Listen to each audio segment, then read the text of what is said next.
আজকের এই মাহফিলের আয়োজন যারা করেছেন, আপনাদের পোস্টারে আমি দেখতে পাচ্ছি যে আপনারা ডক্টর আফম খালিদ হোসেন হাফিজাহুল্লাহ, বাংলাদেশের অত্যন্ত স্বনামধন্য একজন আলেমে দ্বীন, তার নাম আপনারা লিখেছেন আলোচকদের মধ্যে সবার শেষে, অথচ আমার হিসেব অনুযায়ী তার নাম থাকার কথা সবার আগে।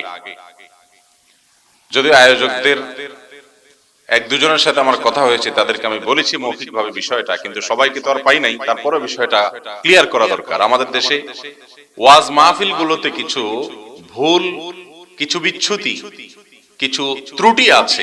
এই ত্রুটিগুলো সংশোধন না করলে মানুষ ওয়াজ মাহফিল থেকে কি শিখবে? এগুলো সংশোধন করতে হবে। যে আলেম ডক্টর আফম খালিদ হোসেন হাফিজাহুল্লাহ, তিনি আমাদের উস্তাদ তুল্য, ছাত্র জীবন থেকে আমরা তার আলোচনা শুনে এসেছি। প্রথিতযশা একজন আলেমে দ্বীন সিনিয়র। তিনি হয়তো মাগরিবের পরে কথা বলে চলে গেছেন অন্য মাহফিলের কারণে, তো সেজন্য তার নামের পাশে লিখে দেওয়া যাইতো তার আলোচনা মাগরিব বাদ।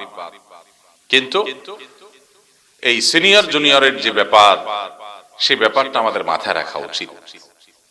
খুব পরিচিত হয়ে গেলে কেউ তাদেরকে একেবারে প্রথিতযশা আহলে ইলম ওলামায়ে কেরামের উপরে প্রাধান্য দিয়ে দেওয়া, এটা উচিত না।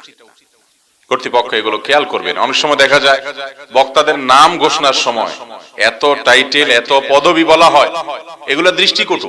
হাদিসে এগুলো নিষেধ। সামনে প্রশংসা করা তো এমনি নিষিদ্ধ, এরপরে আবার যা না তার 3 গুণ বাড়ায় আপনি বললেন। অনেক পোস্টারে দেখা যায় 2 লাইন 2.5 লাইন পর্যন্ত শুধু বক্তার পদ আর টাইটেল লিখতে থাকে, আছে না নাই?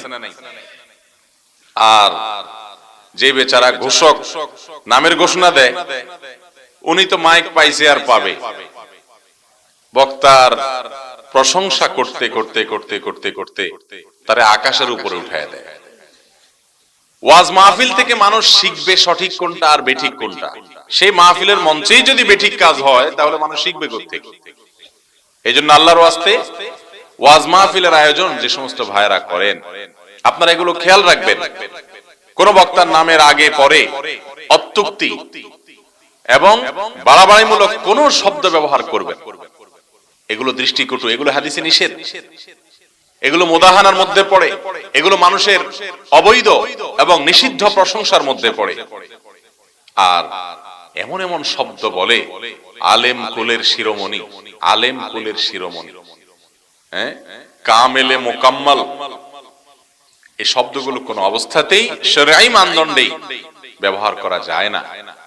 সেখানে জুনিয়র তরুণ কোন আলেম একটু পরিচিত হয়ে গেলে তাদের নামের আগে আমরা আল্লামা, তো এখন বাংলাদেশের সবচেয়ে সস্তা টাইটেল, এখন ঘরে ঘরে আল্লামা।